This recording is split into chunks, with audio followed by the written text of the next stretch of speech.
우리가 사는 세상은 참 이해하지 못하는 문제들이 생기고 모순된 사건들이 일어나고 상상하지 못했던 일들이 일어납니다. 그래서 한순간에 많은 생명을 잃어버리고 엄청난 재산상의 피해를 입고 우리 국민들의 마음의 상처를 줍니다. 개인적으로도 문제가 생기고 가정적으로도 또는 교회적으로도 국가적으로도 문제가 생깁니다. 그런데 중요한 것은 이런 문제는 오늘 이 시대만 이어진 게 아니고 창조 이래로 계속해서 문제들이 터져나왔다라는 거예요. 그런데 그 문제에 대한 해답을 어떻게 찾느냐, 그리고 그 문제를 어떻게 해결하느냐가 중요합니다.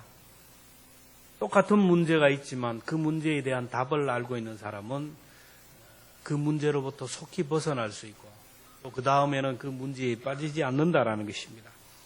아무리 크고 문제가 복잡하다고 해도 답은 있다. 문제가 있다라는 것은 답이 있다라는 거예요.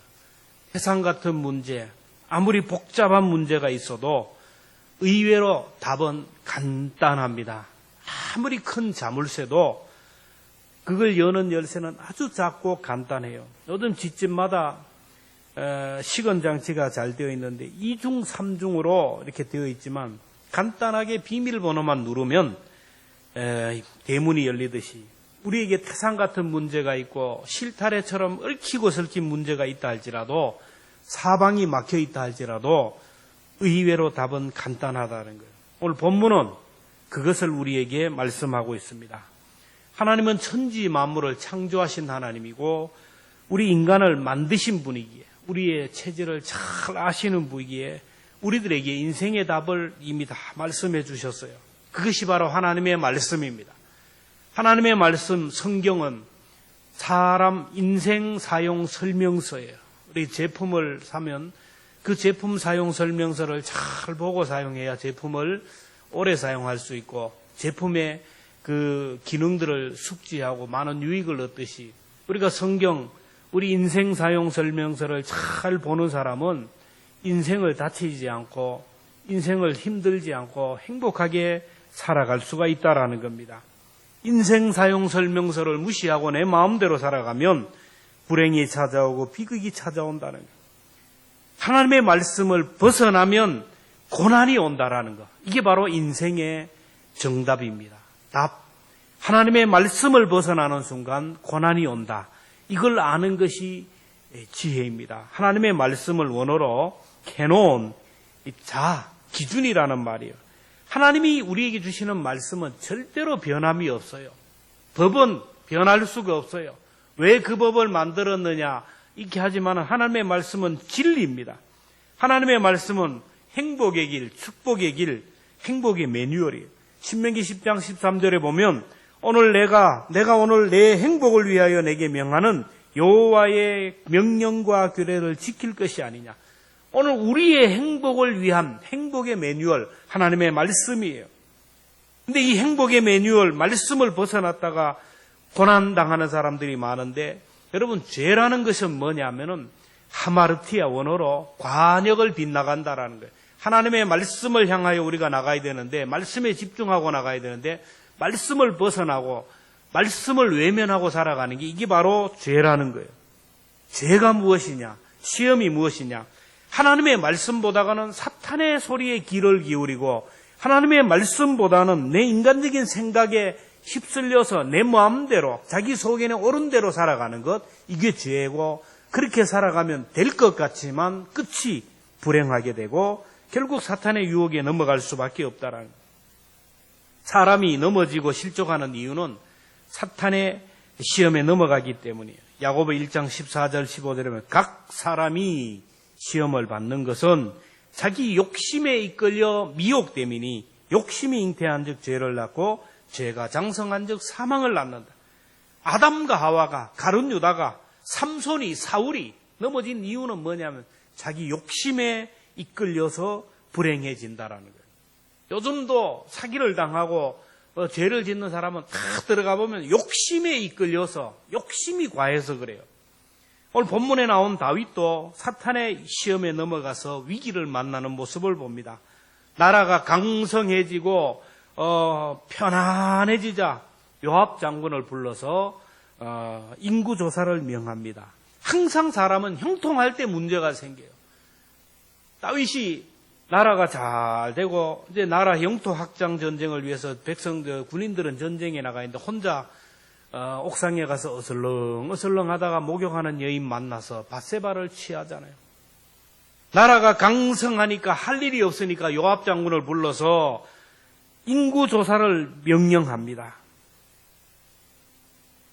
통계청에서 이제 인구 센서스를 하는데 인구 센서를 하는 이유는 세금을 효과적으로 걷어들이기 위하고 그리고 전쟁에 나갈 장정을 징벌하기 위하여 나라가 태평성대를 이루었으니 더 많은 세금을 걷어들이고 더 많은 영토 확장을 위해서 군사들이 얼마나 되는지를 알아보기 위하여 인구조사를 했어요.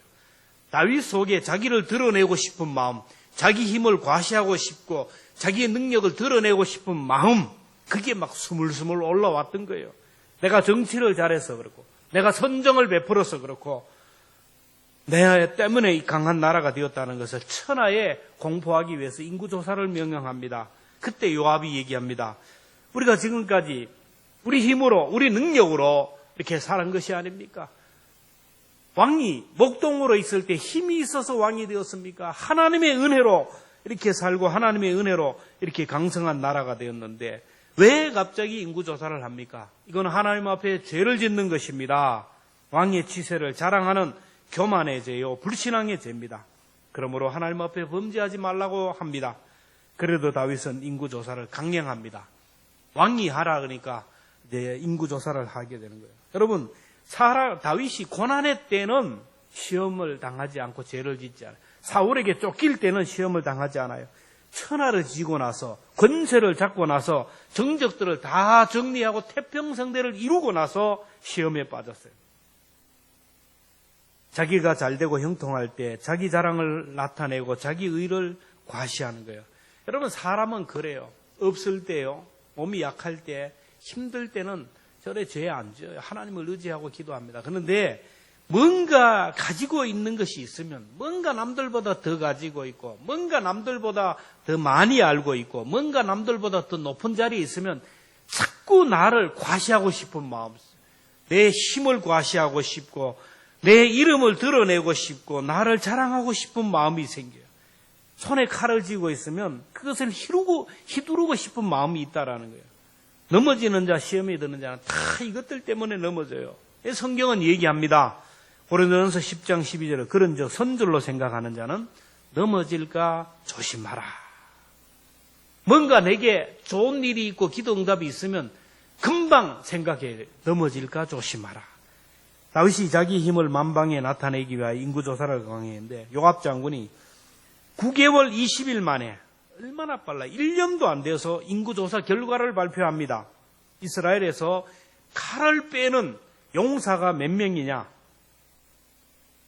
이스라엘에서 80만, 유다 사람이 50만, 이 전쟁에 나갈 수 있는 사람이 130만 명. 엄청난 숫자입니다. 다윗의 치적이 드러나고 다윗의 영광이 드러나는 순간 하나님이 진노하셨습니다. 네가 왕이 된 것은 네가 잘나서 된 줄 아느냐? 이스라엘 나라가 이렇게 번성하게 된 것도 군대의 수가 많아서 그렇게 된 줄 아냐?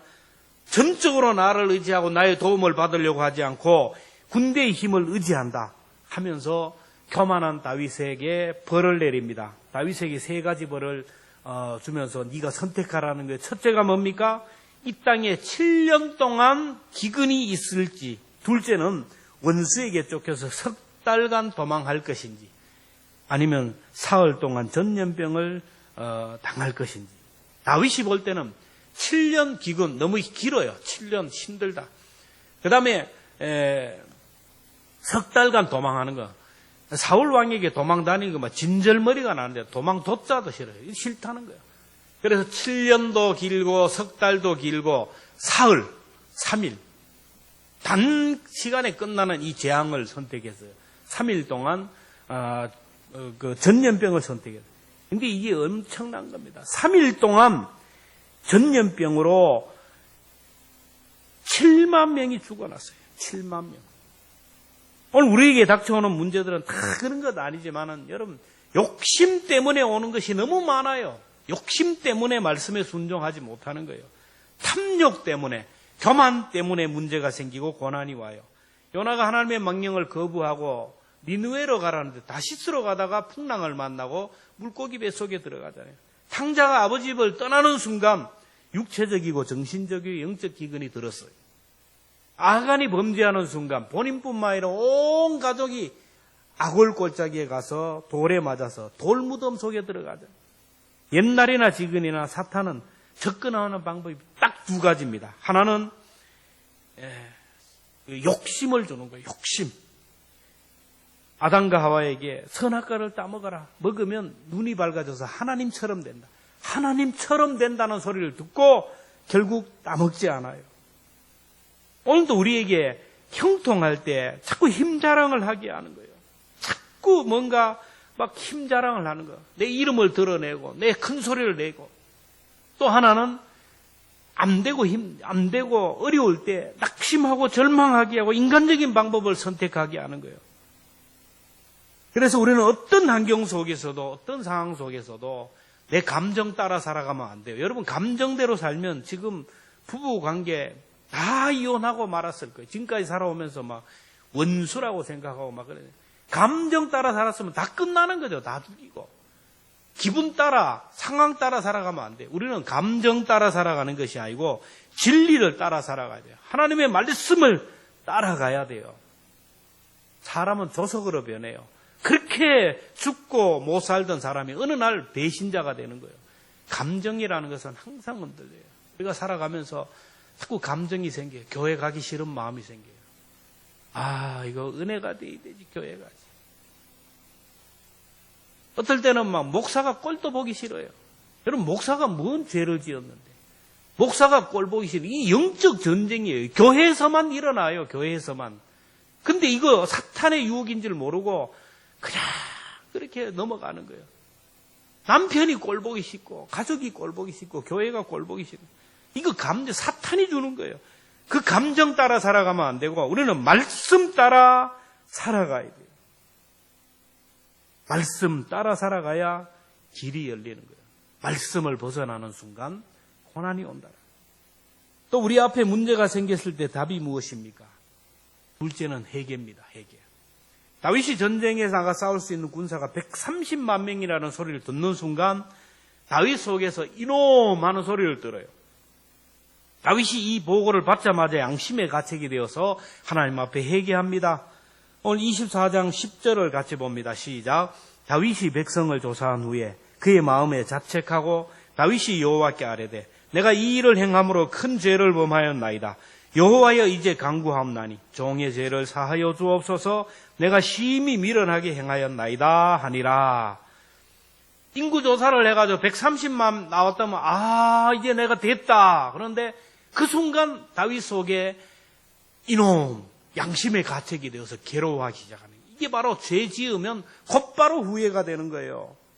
하나님이 다윗을 내 마음에 합한 사람이라 한 이유는 뭐냐면은 다른 게 아니에요. 양심에 민감하게 반응했다라. 죄를 지으면 곧바로 하나님 앞에 회개했다라는 거예요. 다윗이 인구조사를 한 것이 왜 죄가 되는지 다윗 양심 속에서 얘기했어요. 요압 장군이 얘기하고 하나님이 말씀하셨어요. 다윗은 백성이 죽어나가는 모습을 보고 너무 안타까워 견딜 수가 없어요. 7만 명이 막 죽어나가는 거예요. 그래서 예루살렘에서 가장 높은 지역인 아라우나의 타작마당에 올라갔어요. 높은 가서 올라가 보니까 천사가 언역과 재앙을 막 내리고 있어요. 그때 다윗이 하나님 앞에 엎드려 기도합니다. 17절에 다윗이 백성을 치는 천사를 보고 곧 여호와께 아뢰어 이르되 나는 범죄하였고 악을 행하였거니와 이 양무리는 무엇을 행하였나이까? 청하건대 주의 손으로 나와 내 아버지의 집을 치소서.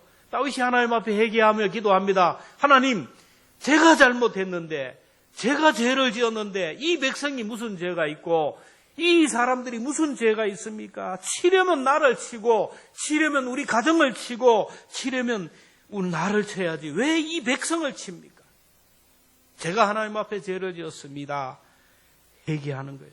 다윗은 문제가 있을 때마다 하나님 앞에 납작 엎드려서 회개했어요. 요즘 정치인들을 보면 얼굴에 철판을 깔아놨어요. 처음에는 무조건 아니라는 거예요. 죽어도 아니다 그러다가 끝까지 변명을 하고 발뺌을 하고 덮으려고 해요. 그러다가 들통이 나면 입을 딱 다물고 나타나지 않아요. 이런 그런 소망이 없어요. 내가 잘못했습니다. 내 잘못입니다. 회개해야 소망이 있어요. 다윗처럼 욕을 해도 하나님이 저 사람을 통하여 나를 욕하는 것이다라고 생각해야 되는데 그렇지 못해요. 다윗이 아들 압살롬이 반역을 하고 도망을 하는데 막 도망하는데 시므이라는 사람이 이제 사울 편에 서 가지고 다윗을 저주합니다. 하여튼 자식 교육 어떻게 시켜가지고 막 저주를 하는데 이리 저주하면 압살롬에게 상을 받을 줄 알고 했는데 그때 다윗 옆에 있던 아비새가 칼을 들어서 저 개 같은 놈을 내가 죽여버리겠다고. 이 다윗이 만류하면 뭐라고 얘기합니까? 유명한 말은 저가 저주하는 것은 여호와께서 내게 저주하라 하심이라. 시므이의 저주를 하나님이 나에게 주는 음성으로 들었다라는 거예요. 아들의 반영으로 큰 어려움을 당했을 때 그는 시므이의 저주를 하나님의 음성으로 듣고 회개했어요. 다윗이 성군이 될 수 있었던 이유는 죄를 짓지 않아서가 아니에요. 실수하지 않아서가 아니에요. 죄를 짓고 회개했기 때문에 그래요. 오늘 우리도 마찬가지입니다. 우리는 죄를 지을 수밖에 없고 실수할 수밖에 없어요. 그러나 우리는 회개를 통하여 문제를 해결하는 사람이에요. 오늘 혹시 나에게 문제가 있습니까? 가정에 문제가 있고 자녀에게 문제가 있고 내 몸에 문제가 있고 내 삶의 둥지가 흔들릴 때 하나님 앞에 납작 엎드려야 돼요. 왜? 이거는 답이 안 돼요. 답을 써야 문제가 해결이 돼요. 그 답은 뭐냐면 나 때문입니다. 내가 기도하지 못하고 내가 제자리에 서지 못했기 때문입니다. 내 감정에 이끌렸기 때문입니다. 그 죄를 발견하고 회개할 때 문제가 생기는 거예요. 부부간에 문제가 생겼을 때도 자꾸 따지고 하다 보면 안 돼요. 내가 잘못했습니다. 하면 끝나는 거예요. 부자간의 관계도 마찬가지고 교인들과의 관계도 마찬가지고 인간관계 마찬가지고 내가 잘못했습니다. 상황 끝. 하나님 앞에 내 죄 때문입니다. 회개하면 상황 끝이에요. 여러분 코로나가 이렇게 잠잠한 이유가 뭡니까? 한국교회 성도들이 회개했기 때문이에요. K방역 웃기는 소리 하지 말아요. 한국교회가 얼마나 회개했는지 몰라요. 코로나를 위하여 사람들이 죄 짓는 자리에 가지 않았기 때문에 회개할 때 하나님이 전염병을 거두어 주시고 전염병을 막아주시고 치료하시고 회복시켜 주었어요. 내가 잘못했습니다라고 회개할 때 하나님이 요나를 물고기 뱃속에서 자유하게 하셨어요. 아버지 집을 생각하면서 회개할 때 아들의 자격을 회복시켜 주었어요. 죄가 문제가 아니라 회개하지 않는 것이 더 큰 문제예요. 우리들에게 문제를 두고 장애물을 주고 고난을 주지만 그러나 회개는 이 모든 것들을 넘어가게 하는 거예요. 여러분 우리 앞에 있는 모든 문제가 있을 때 하나님 앞에 엎드려서 회개하면 그 회개하는 자에게 하나님께서 은혜를 주시는 거예요. 답은 회개입니다. 또 우리 앞에 문제가 생겼을 때 무엇입니까? 예배입니다. 예배. 다윗이 재앙이 닥쳐올 때 아라우나 타작마당에 올라가서 하나님 앞에 회개합니다. 그때 가 선지자가 다윗에게 제단을 쌓으라 하는 거예요. 24장 18절 19절 말씀 같이 봅니다. 이날에 갓이 다윗에게 이르러 그에게 이르되 올라가서 여부수 사람 아라우나의 타작마당에서 여호와를 위하여 제단을 쌓으소서 하며 다윗이 여호와께서 명령하신 바 갓의 말대로 뭘 했다고요? 올라가서 제단을 쌓았다. 이렇게 얘기하고 있습니다. 오늘 우리가 꼭 기억할 것은 하나님께서 우리에게 원하는 것은 예배예요. 예배. 예배하면 모든 문제가 해결되는 거예요. 아라우나의 타작마당에서 단을 쌓으라 할 때 단을 쌓았어요.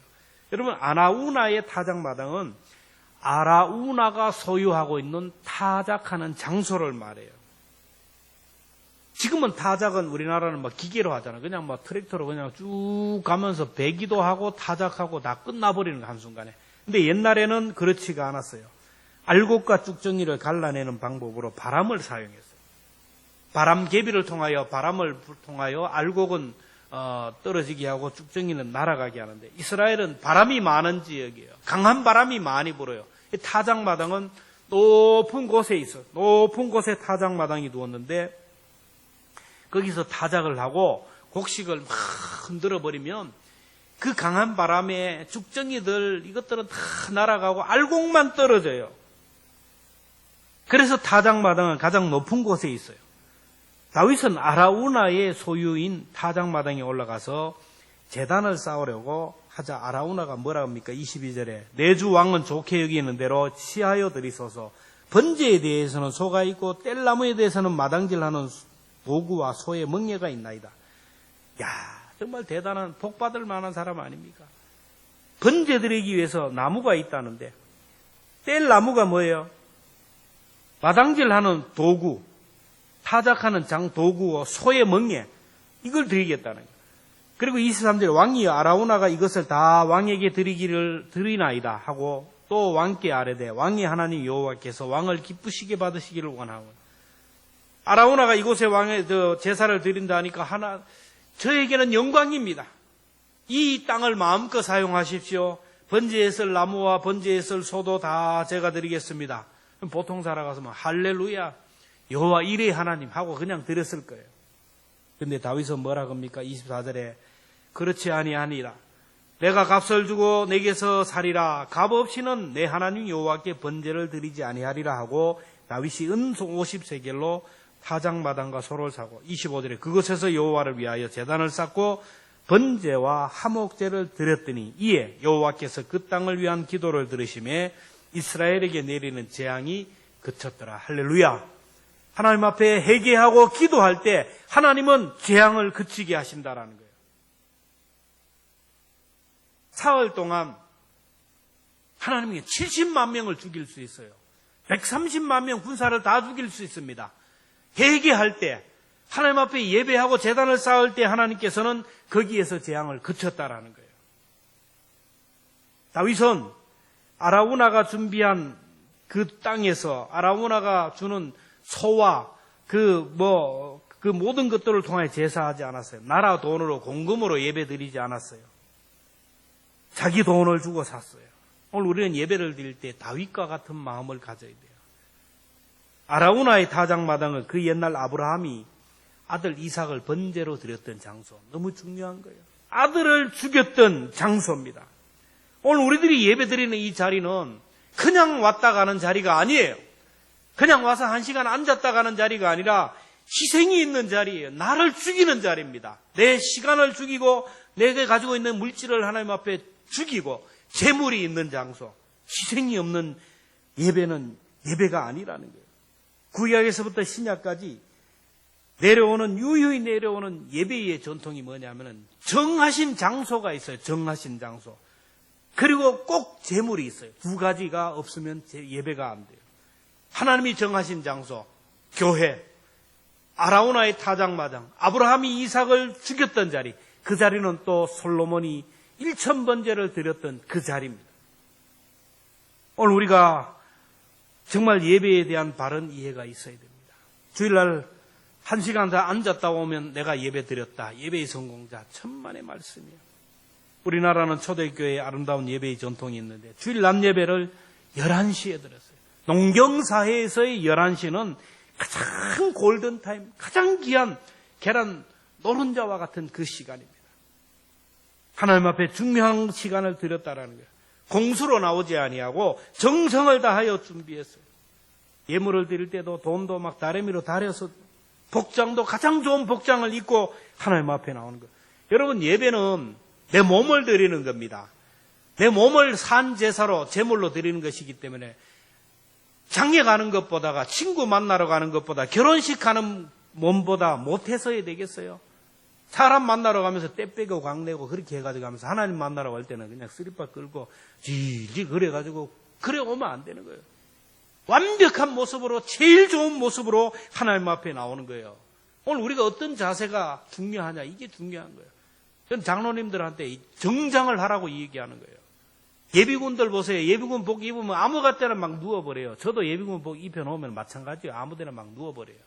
무슨 옷을 입느냐가 중요한 거예요. 제가 어릴 때만 해도 주일 낮 예배하고 저녁 예배하고 수요일 예배 숫자가 같았어요. 새벽 기도는 그래도 주일 낮 예배에 50%는 됐어요. 지금 코로나로 인하여 주일 낮 예배에 참석하는 사람들이 거의 등록교인의 5, 60%. 나머지는 돌아올 줄 몰라요. 수요 예배는 30%가 안 되는 거예요. 이런 자세로는 회복이 안 돼요. 여러분, 예배만 회복되면 여러분의 삶의 문제는 다 회복이 됩니다. 하나님의 말씀이고 정답이 돼요. 시간이 되면 할 일이 없으면 그래서는 안 돼요. 시대가 그러니까 천만의 말씀이에요. 여러분, 아라우나의 타작마당에서 알곡과 죽정이가 갈라졌듯이 예배 시간을 보면 알곡과 죽정이가 갈라져요. 주님 오실 때 언제 오느냐? 예배 드리는 그 시간에 올 거예요. 예배 드리는 시간에 오면 알곡들이 다 있을 거 아니에요. 알곡 성도들은 예배를 중심으로 살아가요. 그 사람, 그러면 예배의 시간, 그 자리에 있는 사람, 그런 소리를 들어요. 그리고 아라우나의 타작마당은 솔로몬 성전이 세워질 장소예요. 역대하 3장 1절에 보면 솔로몬이 예루살렘 모리아산에 여호와의 전 건축하기를 시작하니 그곳은 전에 여호와께서 그의 아버지 다윗에게 나타나신 것이요 여부수 사람 오르난의 타작마당에 다윗이 정한 곳이라. 솔로몬이 왕이 되고 제일 먼저 1000번제를 아라우나의 타작마당이 있었던 그곳에서 드렸고, 아브라함이 번제를 드렸던 곳, 다윗이 제사를 드렸던 그곳에 1000번제를 드렸어요. 솔로몬은 예배 중심의 삶을 살았어요. 오늘 우리가 예배 중심의 삶을 살아야 돼요. 내가 주의를 지키고 내가 예배를 지키는 게 아니에요. 예배를 우리가 지키고 예배의 중심으로 살아가면 이 예배가 내 신앙을 지키고 이 예배가 내 영혼을 지키고 이 예배가 우리의 삶을 지켜주신다라는 거예요. 내가 예배 지키는 게 아니에요. 예배가 나를 지켜주는 겁니다. 그래서 일주일의 첫날이 오늘 주일이 아닙니까?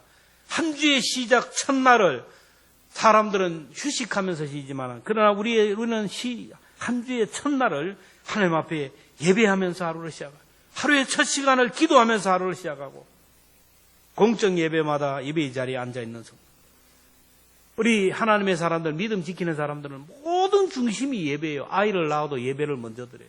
돌을 맞아도 예배를 드리고, 아이가 아파도 병원에 가도 예배를 드리고, 병원에 입원해도 예배를 드리고, 환갑이 되어도 예배 드리고, 고의가 되어도 예배 드리고, 죽음이 다가오고 헐떡거려도 임종 예배를 드리고, 입관하기 전에 예배 드리고, 발인하기 전에 예배 드리고, 하간 예배 드리고, 위로 예배 드리고, 계엄 예배 드리고, 학장 예배 드리고, 모든 중심의 예배예요.